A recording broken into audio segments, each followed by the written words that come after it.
Hoje meu convidado é Luiz Adriano Stahl, ele que é sócio fundador da IC3 Capital. Tudo bem, Adriano? Tudo bem, e você, Elô, como é que está? Tudo jóia. Adriano, vamos falar sobre a desintermediação financeira? Hoje os bancos oferecem uma série de recursos e os bancos digitais também oferecem mais facilidade para o consumidor, né? Seja ele pessoa física ou jurídica. Como que você que está nesse mercado há tanto tempo vê essa mudança de cenário? A desintermediação financeira, ela já vem acontecendo há algum tempo, né? Eu trabalho no mercado há mais de 20 anos, no mercado financeiro. Nossa empresa tem 5 anos e atua nessa frente. A gente acompanha desde uma concentração bancária nos maiores bancos, que já foi maior no passado, vem reduzindo gradativamente, graças a novos agentes que estão entrando no mercado, que são fintechs, que são agentes autônomos, escritórios de agentes autônomos, escritórios independentes, em que fazem toda a movimentação de levar recursos, seja através de investimentos ou através de outros produtos financeiros como empréstimos, sem o intermédio diretamente dos bancos. Então, não necessariamente hoje os bancos já estão atuando em todas as frentes. Então, hoje a gente vê um movimento maior já acontecendo em número de emissões de debêntures, em número de outras emissões até de crédito privado, justamente porque teve um maior número de investidores que nesse tempo entraram e cada vez mais a tendência é que isso aí pulverize no mercado. Estava conversando há pouco tempo com um investidor francês, um empresário francês, e ele disse que o Brasil os empresários brasileiros, principalmente as famílias empresárias, né, as empresas familiares, têm a característica de se endividar e muitas vezes comprometer o patrimônio para crescer o seu negócio, para vencer um desafio ali do crescimento da empresa. Você vê que isso já está virando uma outra realidade? Você vê que as empresas familiares estão tomando crédito, estão usando o recurso do mercado financeiro para crescer? Ou você ainda vê as pessoas alavancando muito crescimento dentro das suas receitas ali do patrimônio da família? Não, hoje a gente vê as empresas muito mais preparadas, né, do que tiveram no passado, e a gente vê também esse acesso, seja a crédito, seja um investidor, né, um investidor que pode ir atrás também de participação societária, para empresas de menor porte. Antes isso era limitado apenas para as empresas listadas ou por grandes grupos. Hoje não, hoje esse mercado já abriu mais. Então empresas familiares, empresas, vamos falar assim, de médio porte, também já têm acesso a captar recursos, seja através de dívida ou através de um equity, com melhores condições do que tinham no passado, e as empresas estão mais preparadas e cada vez mais aderindo a isso também. Que bom. E isso acaba injetando muito recurso na nossa economia, né? Acaba injetando recurso e também acaba trazendo mais competitividade ao setor, né? Então você não fica na mão de poucos players. Antes você ficava na mão de poucos bancos ali, geralmente os bancos públicos, né? Os bancos continuam com um papel importante, são players importantes, né? Eles fazem o papel deles, só que hoje tem mais concorrência, vamos falar assim. Então, para quem toma um recurso, ou até para quem vai aplicar um recurso, seja pessoa física ou pessoa jurídica, hoje tem mais opções no mercado, né? De supermercados financeiros que se colocam, oferecendo várias soluções, às vezes numa mesma plataforma, no mesmo escritório. Então isso traz mais opções, né, ao consumidor, seja ele empresa ou seja ele pessoa física. Mas quando a gente envolve dinheiro, né, quando a gente envolve o bolso ou da empresa ou do empresário, a gente tem essa questão da confiança.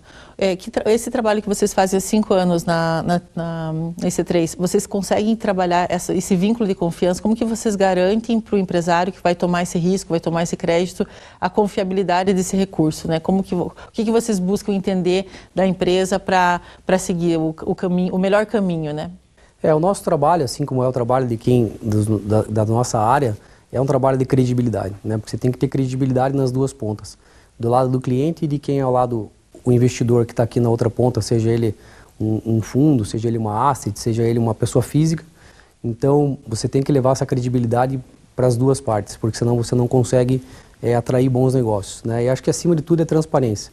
Então, a gente não vai esconder nada, a gente não vai omitir nada, ou seja, a gente sempre vai ser muito transparente em condições, em termos de assessoria que a gente fizer, ou que o mercado fizer, e onde você olha os players de sucesso estão crescendo justamente porque tem essa abertura. É um trabalho consultivo, né? Você tem que entender bem da empresa, as expectativas dessa empresa, entender ali, não pode ter segredos ali no fluxo de caixa, na operação, para vocês fazerem um trabalho mais assertivo possível. É um trabalho bem consultivo, né? Um trabalho que demanda bastante conhecimento técnico, em algumas etapas, né? Principalmente quando você vai mais para um lado do M&A, na parte de fusões e aquisições.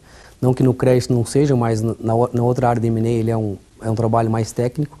então que demanda aí um trabalho consultivo bem grande no que a gente faz aí, tenta prestar de serviço para os clientes. Você comentou sobre o mercado de M&A, nas fusões e aquisições. Como que você está vendo o mercado paranaense dentro dos últimos 2 anos? Eu vejo o mercado bastante aquecido, mas eu fico muito ali na periferia do mercado, né, olhando o que está acontecendo em vários setores. Como que você está vendo? Você que está dentro do coração dessas intermediações, como que você está vendo? Falando especificamente de Paraná, o Paraná tem as particularidades deles positivas, né? Ou seja, que é um estado que está em setores pujantes, né?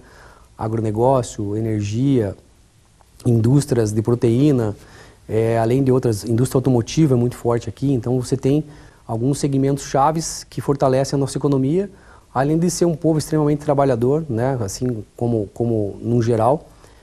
Isso traz bastante empresários para nós, ou seja, se olhar, tem grandes cases no Paraná, grandes empresas que começaram do zero e hoje são grandes grupos, né?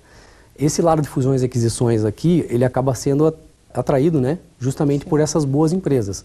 O que a gente vive hoje, assim, um ciclo de juros que caíram, mas ainda são altos, então às vezes a taxa de retorno que alguns fundos buscam ainda não estão dentro do que eles querem, então às vezes não está tão aquecido quanto foi, por exemplo, no ano passado, né, ou no retrasado.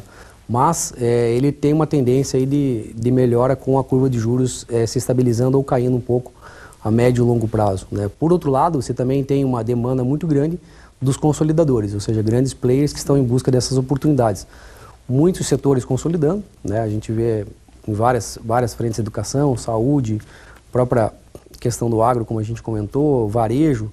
Então tem vários setores se consolidando e isso aí atrai muito interesse no M&A também. Então o melhor conselho para o empresário que quer aumentar sua capacidade produtiva, quer expandir seu negócio, é encontrar alguém que possa fazer esse olhar no mercado financeiro para a melhor solução adequada para o porte da empresa e para a realidade desse empresário. Exatamente, acho que como tudo na vida, né, a gente estava até falando aqui um pouco de outros assuntos e tal, acho que quando você busca informação, você busca conhecimento, te ajuda no que você vai fazer na frente, seja eu na minha pessoa física, nas coisas que eu faço, como é para as empresas também. Sim. Então, esse trabalho pode ajudar muito, porque a dívida nem sempre é ruim, muito pelo contrário, ela pode ser muito positiva, porque ela pode estar ligada a um crescimento, assim como a entrada de investidor. Então, todo esse trabalho com um apoio técnico, com uma assessoria adequada, pode com certeza beneficiar as empresas a conquistarem melhor espaço aí. Muito bem. Eu conversei com Luiz Adriano Stahl, ele que é sócio fundador da IC3. E na próxima semana, mais um entrevistado aqui no Momento Lead.